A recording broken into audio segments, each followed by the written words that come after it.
Yau za mu nuna muku yadda za ka kalli duk status ɗin da kake so ka kalla ba tare da an ganka a cikin jerin waɗanda na kalli status ba. Za ka kana da ‘yan uwa ko ‘yar uwa ko aboki wanda kake so ka kalli status ɗinsa kuma ba ka so ya ganka a cikin jerin mutanen da na kallon masa status. Kun san duk wanda ya ɗaura status dole sai ya duba ya ga da wa ya duba masa status. To idan kana so ka kalli status na mutum ba tare da ya ganka a cikin jerin mutanen da na kallon masa status ba, yanzu za mu yi muku bayani, za mu nuna muku kuma. Wannan wayar tana da WhatsApp biyu a cikinta, da ita ce za mu nuna muku.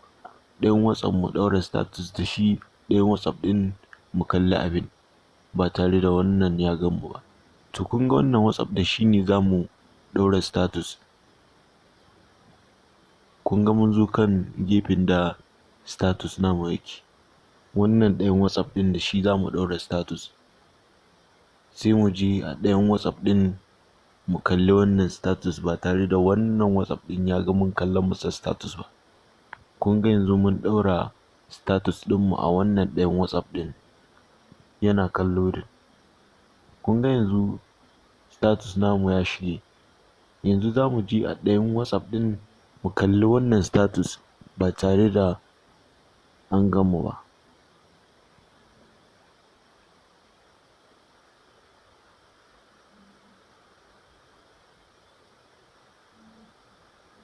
Kun ga yanzu mun zo a ɗayan WhatsApp ɗin wanda muke so mu kalli wanga status wanda muka ɗaura a yanzu ba tare da an gan mu mun kalla wannan status ba. Kun ga shi nan a nan ya zo status ɗin da muka ɗaura a wancan ɗayan WhatsApp ɗin. Kun ga shi ya zo. To abin da za ka yi, za ka ga wasu yin alama guda uku a can sama, za ka danna su. Ga su nan a saman nan alama guda uku. Idan ka danna su, za ka shiga wannan setting ɗin da kake gani a nan wanda muka yi masa alama.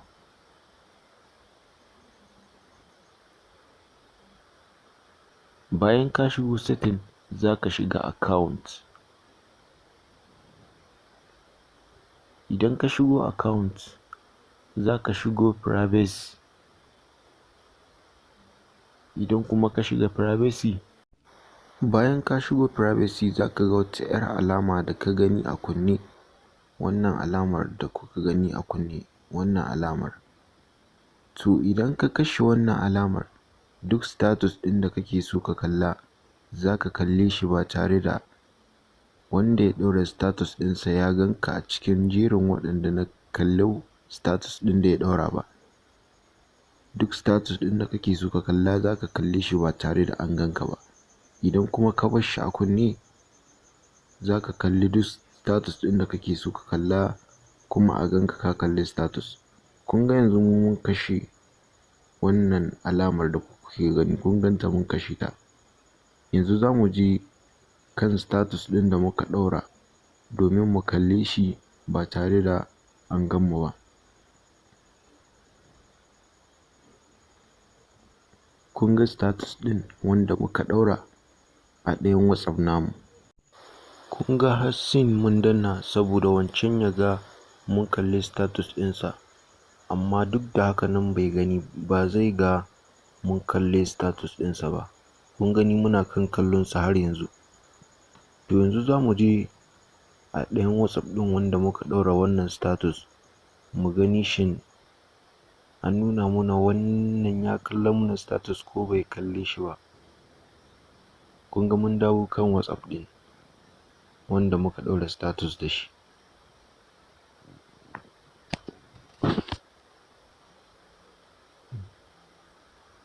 Kun ga mun dawo a cikin WhatsApp ɗin, kun ga status ɗin da muka ɗaura. Kun gani ya nuna mana babu wanda ya kalli status ɗin da muka ɗaura a yanzu, kuma bayan mun je mun kalli status ɗin. Kun gani har minti uku babu wanda ya kalli muna wannan status wanda muka ɗaura.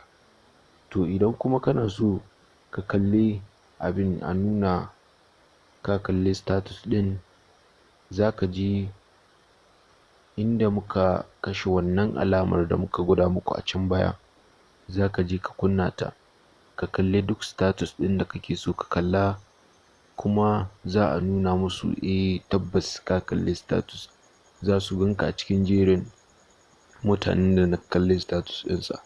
Idan kuma baka kunna ba, har abada ba za a ga ka kalli status ɗin kowa ba.